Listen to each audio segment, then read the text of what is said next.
2 African servals. Their names are Boise and Emmett, and they are youngsters. They're about 6 months old. We found just what the internet needs more of: cat videos. Hey, Slider Crusaders, this is Mike Slider. This is the show where we talk about something important, something that's gonna make you smart, something that's gonna make you feel good. We call it Here's What's Up. All right, let's get it serious here. We need to attack the threat where it starts. We need to stop flights into America, and we need to protect our borders. No, I'm not talking about Ebola. As my friend said yesterday, you are statistically more likely to jump over the White House fence than contract Ebola in the United States. The problem with Ebola is that one day there's going to be a real public health threat, and we are going to have the same CDC that we have today. Not talking about Ebola today. I'm talking about what happened in Canada just the other day. First of all, I love how the guy who ran over 2 soldiers earlier in the week, I keep hearing him described as a person with jihadist sympathies.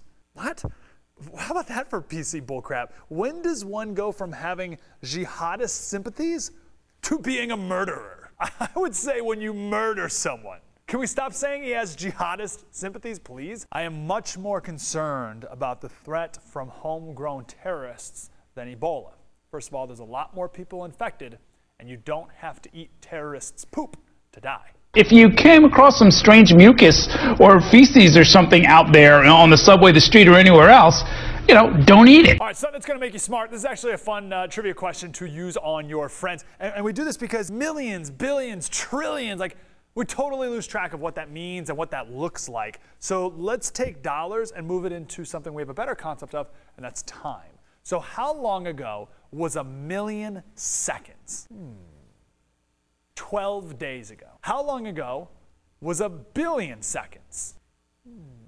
32 years. Okay, final question. How long ago was 1,000,000,000,000 seconds? Not 12 days, not 32 years, but 1,000,000,000,000 seconds ago was 32,000 years ago.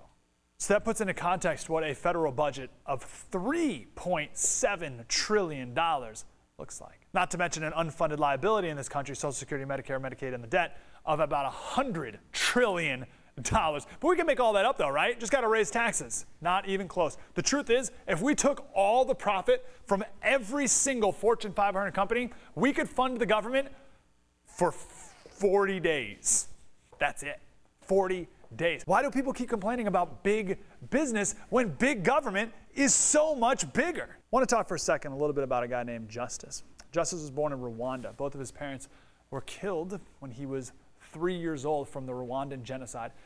800,000 people were killed in just 100 days. That's the entire population of San Francisco. Justice was 3 years old. For the next few years of his life, he lived in a garbage dump with him and hundreds of other kids. And he would forage for food, and he couldn't sleep at night because he was afraid that a tiger would kill him. Even though there's no tigers in Africa, I guess that's the Rwanda equivalent of a monster under your bed, right? One day when he was sleeping in the garbage dump, a bulldozer came and actually picked him up amongst the garbage and dumped him into a garbage pit. Somehow he survived. And one day Claire from New Rochelle, New York, went to Rwanda to find some orphans and try to help them. And all the kids ran away from her, except for Justice.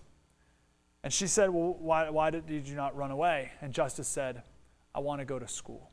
About 10 or so years later, Justice is a freshman at Harvard University. There's so many lessons to take from this story, of course, but one thing that it makes me think of is how much untapped potential is there, not only around the world, people like Justice, kids who are growing up in third world countries who don't have electricity, don't have clean water and food, who really need capitalism. I think of untapped potential around the world, but also untapped potential in America from kids who need a Claire in their life to reach out and help them reach their potential. Actually ties in very nicely to this week's Liberty Tree Challenge. Liberty Tree is our app. It's totally free in the App Store. This week's challenge is from Brad Metzler. He's an author, lots of books, but most recently children's books. I was talking to him the other day, and we came up with this challenge to think of the person in your life who gave you a chance.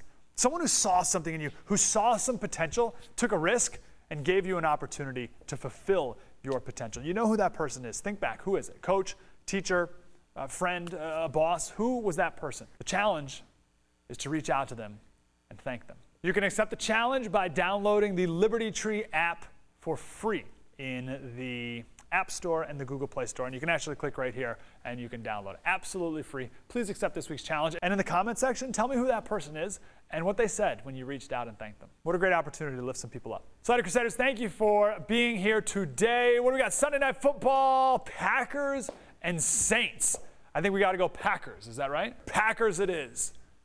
I'm like 2-7 or something, awful like that. Again, you can check out our last week's video here. Again, Liberty Tree app right here. And you can listen to our daily radio show right here. On Friday morning at 9 o'clock, we told the fuller story of Justice from Rwanda. So you can check out the full story there. PSA of the day, I've been looking for this CD everywhere. I can't believe it's not on iTunes.